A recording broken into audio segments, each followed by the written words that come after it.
This is a short video to show you how you can use Desmos to help you with your Calculus 1 projects. The sample project uses the formula R is equal to 50 times pi. If you just type in pi for pi, Desmos will convert it over to the character. We're going to multiply that by the secant to the second of theta, and it'll convert it to theta for us. Now we have a problem if we actually type this in directly. If we go here to this Edit List button, it gives us the opportunity to delete or duplicate. What we want is the ability to create a table. So I'm going to click Done. I'm going to change theta to x just for the purposes of Desmos. Please make sure that you're using appropriate variables in your report. When I click on Edit List now, it gives me a Convert to Table option. And in that table, I can type in the values that we are looking at.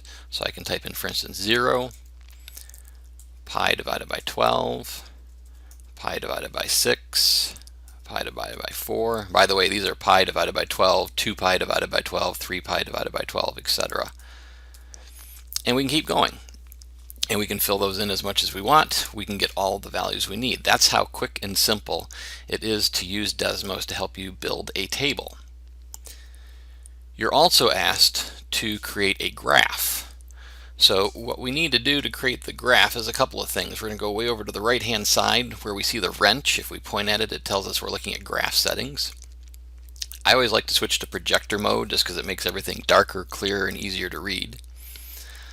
On the x-axis, I'm going to be interested in values from negative 0.1 to 1.6. That's what the assignment said. So that's what we'll use. That gets us a little bit to the left of 0, a little bit to the right of pi over 2, which is an important value in that problem. Along the y-axis, well, we can use the values that we're seeing here in the table. I can, for instance, go from negative 1,000 to 20,000. Now, I didn't do all of the values in the table, but if you keep going with the values, you'll find that they get even considerably larger, I should say, than 20,000 yet. But this gives us a pretty good look at the graph. If I just click in the graph somewhere, that disappears. Now I have the points in my table that I've done so far, and again you would add more if you were doing this assignment. And we can see that as we're getting closer to pi over 2, we're getting asymptotic, but it's a little bit hard to read that on the axis here. So let's go back to graph settings, and for the x-axis, let's go to the step box, and let's tell it we want to step by pi divided by 12. And notice now, along the x-axis here, we have pi over 12, 2 pi over 12, 3 pi over 12, 4 pi over 12, 5 pi over 12, all the way up to 6 pi over 12, which is pi over 2. If you've installed Jing, you can click on the Jing Sun, capture,